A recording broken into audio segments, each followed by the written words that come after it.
Volodymyr Zelenskiy, the president of Ukraine, reiterated his position that talks with Russia are not necessary at this time and refuted claims that he is being pressured by any Western leaders to hold such talks.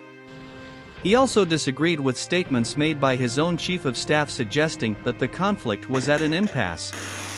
The general was also openly criticized by an assistant. According to an earlier report by U.S. news channel NBC, which was briefed about the initial plans by a senior U.S. official and another former senior official, talks are underway to determine what Ukraine could have to give up in order to negotiate a peace accord with Russia. Ursula von der Leyen, the president of the European Commission, arrived in Kiev on Saturday in advance of a report that the EU is scheduled to deliver on Ukraine's advancement in its candidacy for membership next week. She declared that Ukraine had made excellent progress toward EU membership and that the EU would support it for as long as it takes. According to Vitaly Barabash, the mayor of Avdiivka, Russian forces are currently concentrating on seizing the town's coking factory. He claimed that Moscow was now attempting to safeguard it, as shown by audio transmission intercepts. However, according to UK intelligence, Russia may have suffered significant casualties during its attack on the town of Donbass. Ukraine said it has filed criminal charges against Patriarch Kirill, the leader of the Russian Orthodox Church, in absentia for justifying Russia's invasion.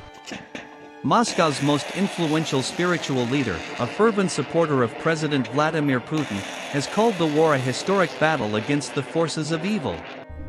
Zelensky named a new head of the nation's special forces, who are renowned for carrying out military operations in areas controlled by Moscow. However, the officer who was replaced in the shuffle claimed he was not informed of the reason for the appointment. The newly appointed head of Ukraine's defense industry says he is putting in a lot of effort to increase domestic armaments production and wants to establish the nation as a Western weapons production powerhouse. We need to work more with partners on the supply of air defense to gain superiority in the sky and enable the armed forces to conduct offensive operations. This is what we need to think about. Not about where we will be tomorrow, but about where we are now. Because then we make the aggressor's job easier.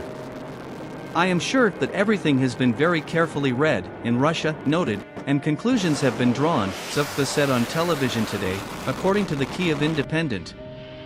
If we can somehow succeed in this way, maybe this is some smart strategy. But for me, it's very strange. Zhukva claimed that he received a panicked phone call from a senior Allied official following the publication of the remarks. The official asked if Ukrainian forces were at a dead end. Zelenskyy stated in The Economist article that static and attritional fighting will define a positional stage of the conflict. Among other things, he demanded that Ukraine receive more assistance to strengthen its air force, properly equip its armed forces, and fend off artillery attacks. Standing next to President Volodymyr Zelenskiy, she highlighted Kyiv's judicial reforms during their joint news conference in Kyiv, saying that despite the conflict with Russia, Ukraine had achieved several milestones. I have to admit that you have come a long way. I am aware that you are working to finish up unfinished reforms. In the event that this occurs, Ukraine will undoubtedly succeed in achieving its lofty objective of proceeding to the next phase of the accession process.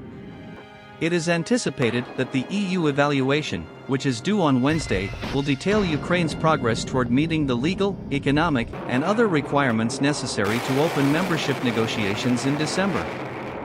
According to von der Leyen, the EU has already contributed €83 billion to Ukraine's military effort against Russia and intends to provide an additional €3 billion by year's end. Zelensky declared that the Ukrainian government has taken all the necessary actions to guarantee its preparedness and vowed to continue with the reforms. He emphasized the need to combat corruption, increase openness, and lessen the impact of oligarchs on the economy. This visit takes place at a significant historical juncture as we await a political ruling about Ukraine. The outcome of this decision will be crucial for all of Europe, not just Ukraine. Ukraine will keep reforming its institutions. We won't give up. Another boost to Ukraine's bid came on Thursday when Annalena Baerbock, the German foreign minister, expressed confidence that the EU will go forward with Ukraine's application the next month.